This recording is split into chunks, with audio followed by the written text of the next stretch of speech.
আমার ভাইরা, জীবনে বড় এমনি এমনি হওয়া যায় না। জীবনে বড় হওয়ার জন্য কিছু টার্গেট আপনার থাকা লাগবে। টার্গেট ছাড়া বড় হতে পারবেন না। জীবনে আপনি বড় হওয়ার জন্য মুরব্বীদের আশীর্বাদ প্রয়োজন। এই জন্য মুরব্বীদের আপনার সম্মান করতে হবে, বিশেষ করে বাবা আর মা। বিকল্প নাই, বাবা মার কোনো বিকল্প কিছু নাই দুনিয়াতে। মা আর বাবার যত খেদমত করবেন, মা আর বাবাকে ভালোবাসবেন, মা বাবা যদি আপনার জন্য দোয়া করে, আপনার সফলতার দরজাটা উন্মুক্ত হয়ে যাবে। শিক্ষকদেরকে সম্মান করবেন। এটা একটা একদম মেইন পয়েন্টের কথা একটা বলে ফেলছে। শিক্ষকদের আজকে ছেলেবেলে সম্মান দেয় না। আমি ব্যক্তিগতভাবে চেষ্টা করেছিলাম আজ পর্যন্ত। আমি তো হাই স্কুলে পড়ি নাই, মাদ্রাসায় পড়াশোনা করছি, কিন্তু আমার পাশের যে হাই স্কুলের টিচাররা আমাকে যতটুকু চেনে, ওনাদের পড়ানো ছাত্রদের কেউ চেনে না। কারণ রাস্তায় দেখলে তাদেরকে আমি সম্মান করতাম, সালাম দিতাম। এমনকি একটা হিন্দু ম্যাডাম আমাদের বাড়ির পাশ দিয়ে যাতায়াত করেন, ওনাকে আমি দেখছি যে আমার পাশের আশেপাশে জেলের আছে, ম্যাডামরা সম্মান করে না, দেখে দাঁড়ায় না।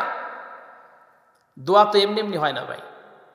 একটা মুরব্বীর আপনি দেখতেছেন, তার হাত ধরে সামনে আগায় দেন, মন থেকে আপনার জন্য দোয়া করবে। এটা ইসলাম শিক্ষা দিয়েছে। এটাই হলো ইবাদত, ঠিক কিনা?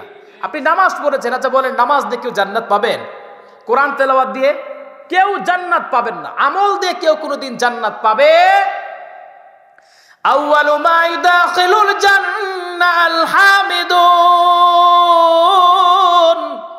বান্দা যেদিন জান্নাতে প্রবেশ করবে, প্রবেশ করা মাত্রই আল্লাহর ওই গোলাম আল্লাহর শুকরিয়া আদায়ার্থে তিনি সিজদায় পড়ে যাবেন। আল্লাহ পাক ডেকে বলবে, বান্দা কেন তুমি জান্নাতের ভিতরে এসে তুমি আমারে সিজদা করো? আল্লাহ পাক ডেকে বলবেন, বান্দারে তুই জান্নাতের ভিতরে চলে আসছিস, তোর আমলের খাতা আমি দেখলাম, এই আমলের খাতার ভিতরে কোনো গুনাহ নাই। যা বান্দা, তোরে আমি আমার দয়া আর মায়া দিয়ে তোরে মাফ করে আমি আমার জান্নাতে দিয়ে দিলাম। সঙ্গে সঙ্গে এই বান্দা ডেকে বলবে, আল্লাহ না, আমি আমার আমল দিয়ে জান্নাতে পেতে চাই, আমি আপনার দয়া দিয়ে জান্নাত পেতে চাই না।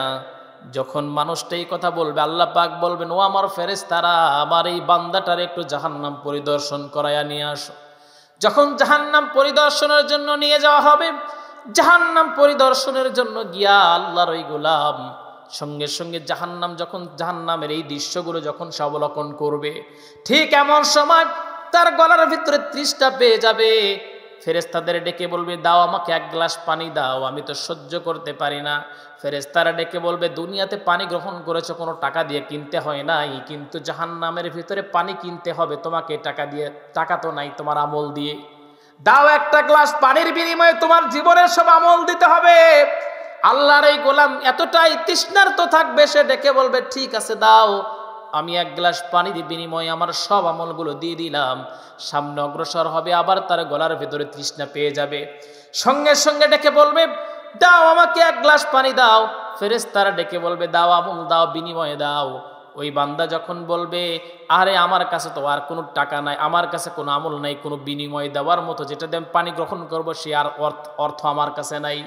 সঙ্গে সঙ্গে ফেরেশতারা ডেকে বলবে, আল্লাহর গোলাম, দুনিয়াতে কত লিটার অক্সিজেন গ্রহণ করেছো, কত লিটার পানি গ্রহণ করেছো, তুমি কি বুঝতে পারতেছো নাকি?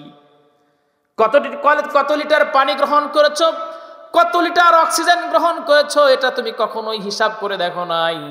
তার মানে হলো, যদি হিসাব দিয়ে দুনিয়াতে অক্সিজেন গ্রহণ করতে হতো, টাকা দিয়ে গ্রহণ করতে হতো, যদি আমল দিয়ে যদি পানি গ্রহণ করতে হতো, টাকা দিয়ে যদি সব পেতে হতো, নিয়ামত পেতে হতো, তাহলে একটা নিয়ামত তুমি আল্লাহর সামনে নিয়ে আসতে পারতা না, দুনিয়াতেই শেষ হয়ে যেত।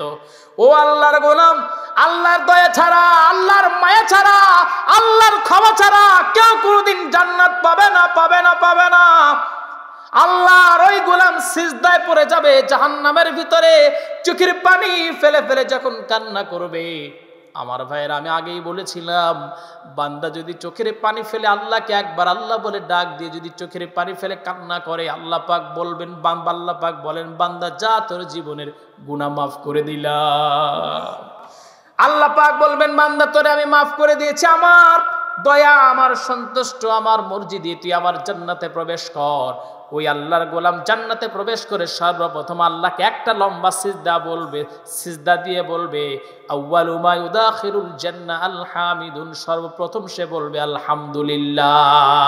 একটু জিকির করি, লা ইলাহা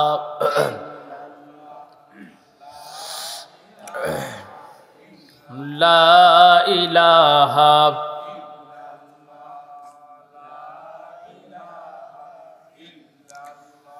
লা ইলাহা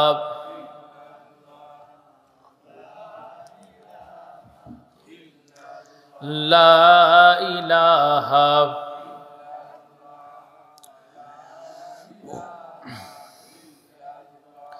লা ইলাহা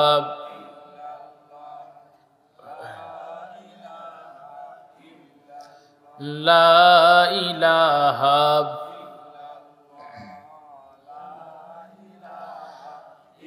লা ইলাহা ইল্লাল্লাহু মুহাম্মাদুর রাসূলুল্লাহ। সবাই বলি সাল্লাল্লাহু, আর একটু জোরে বলি সাল্লাল্লাহু আলাইহি ওয়াসাল্লাম। ভাই অনেক রাত হয়ে গেছে, এখন আর শেষ করে দিতে চাই নাকি? হ্যাঁ বলেন ভাই, বলেন বলেন বললে তো হয় না। অনেক রাত হয়ে গেছে, বাসায় যেতে হবে না? আর এরপরে মূল কথা হলো যে আপনাদের নামাজ আছে না, ফজরের নামাজ তো অনেকেই পড়বেন না। গতকাল একটা কথা বলছি আমি আমার প্রোগ্রামে, হ্যাঁ না আসলে এখন আর আমি শারীরিকভাবে একদম দুর্বল হয়ে গেছি, বোঝানোর কোনো ভাষা নাই। মানে গতকাল একটা প্রোগ্রাম ছিল আমার সাজাদপুরে, তো সেখানে আমি বললাম যে নামাজ নিয়ে আসলে আলোচনা করতে করতে কথাটা চলে আসলো যে আমার প্রোগ্রাম ছিল লালমনিরহাট, এটা হচ্ছে দিনের প্রোগ্রাম। মানে এই কথাটা বলি এই জন্য যাতে কমিটির সচেতন হয়, যদিও এটা বাড়ির জলসা। তো আমি মানে রাত 12টার সময় আমরা এখান থেকে গাড়ি নিয়ে রওনা দিলাম, দিনের বেলার প্রোগ্রাম, আমি দ্বিতীয় মেহমান ছিলাম। তো রওনা দেওয়ার পর ফজরের নামাজ আমরা রংপুরে গিয়ে পড়ছি। তো ওই যে তখন থেকে ফোন দেওয়া শুরু করছি, কমিটি কেউ ফোন ধরে না। 9টা বেজে যায় এই আপনার ফজরের পর থেকে, ফজরের নামাজ পর আমি আধা ঘন্টা একটু মানে ঘুমাইছিলাম, এরপর থেকে একদম পুরো 9টা পর্যন্ত টানা ফোন দিছি, ফোন ধরে না। মানে একই দিকে টেনশন যে ফোন ধরতেছে না কেন, যদিও তারা আমাকে কিছু হাদিয়া আগে অগ্রিম পাঠায় দিছে যেটা তাদের খরচ বাবদ, তবু ফোন ধরতেছে না। মানে টেনশনে আমার অবস্থা খারাপ না, 8-10 হাজার টাকা দিয়ে গাড়ি ভাড়া করছি, অবস্থা তো একদম ভয়াবহ না, কোনোভাবেই ফোন ধরে না। তো ওই যে প্রোগ্রামটা ওটা হলো আপনার তিস্তা নদী আছে না, তিস্তা নদীর ওই চরের ওপারে। তো ওখানে একটা আর্মিদের ক্যাম্প আছে। তো ওই ক্যাম্পে যাওয়ার পর আর্মি আমাদের দেখে চিনতে পারছে, আর্মিরা যারা আমাদের চিনতে পেরে বলছে, হুজুর আপনি তো রুহুল আমিন সাব্বির, আপনার আলোচনা আমরা গত বছর এখানে শুনছিলাম এবং ইউটিউবে আপনার আলোচনা আমরা শুনি, খুবই ভালো লাগে। যাই হোক আপনারা যদি আমার ভিতরে আসতেন, মানে ক্যাম্পের ভিতরে আসতেন, তা আমাদের যথেষ্ট আপ্যায়ন তারা করলো। তো তখনও আমি ফোন দিচ্ছি না, ফোন ধরে না। তা আমি বললাম যে ভাই আসলে এখানে কি কোনো প্রোগ্রাম আছে? বলে হুজুর হ্যাঁ দিনের বেলা তো প্রোগ্রাম আছে। বাচ্চারা এসে বলে হুজুর ওখানে তাফসির আছে, ওরা বলে তাফসির, ওখানে তাফসির আছে। তো এই যে এটা শোনার পর একটু ভালো লাগতে শুরু করলো। 10টার দিকে ওই বেচারা আমারে ফোন দিছে, আমারে ফোন দিয়ে বলতেছে হুজুর রাত প্রায় 3টা-4টা পর্যন্ত এই প্যান্ডেলের কাজ করে তারপরে ঘুমাইছি, এই মাত্র ঘুম থেকে উঠে দেখলাম যে আপনি এত ফোন দিচ্ছেন, এই জন্য ফোন দিলাম। এত ফোন আপনি দিচ্ছেন হুজুর, আসলে আমরা খুবই দুঃখিত। বলে ভাই ফজরের নামাজ পড়ছেন? ভাই হুজুর মাত্র চিন্তা করছেন পড়বো, ফোন দেওয়া শেষ। হুজুর আপনি ঘরে দাঁড়ান, আমরা আসতেছি। তারপর এখন পড়ছি কিনা জানি না। তো আমি যেটা বোঝাতে চাইলাম তাফসির দিয়ে হবে কি, তাফসির যদি শোনার পর আপনাদের নামাজি পড়ার রুচি না জাগে, মানে তাফসির দিয়ে কোনো লাভ আছে? হ্যাঁ না। তো পরবর্তীতে ওই প্রোগ্রামে আবার আমি কথার কথায় এবার একটু আলোচনা টান দিলাম যে তাফসির দিলে হবে না, নামাজ পড়তে হবে। কারণ নামাজ যারা পড়বে জান্নাতের চাবি তারা পেয়ে যাবে। জান্নাতে যাবে, গিয়ে দেখবে মানে জান্নাতের দরজার সামনে গিয়ে দেখবে যে চাবি নাই। কি চাবি? কি নামাজ। নামাজ নাই তো ঢুকতে পারবে না। তো উপায় আছে? উপায় নাই। এই জন্য নামাজ পড়তে হবে, আপনাকে মাস্ট বি নামাজ পড়তেই হবে। এটা আমরা প্রত্যেকটা জায়গায় মেসেজ দিই, নামাজ পড়তে হবে। নামাজ পড়েন সব কিছুতে বরকত হবে। আপনি 10,000 টাকা ইনকাম করেন, এটার বাস্তব প্রমাণ হলো মাদ্রাসার আপনার মসজিদের ইমামরা কয় টাকা বেতন দেন বলেন তো? 10,000 টাকা, 8,000 টাকা, অথবা সর্বোচ্চ 15,000 টাকা। এই বাজারে 10,000 15,000 টাকা থেকে কিছু হয়?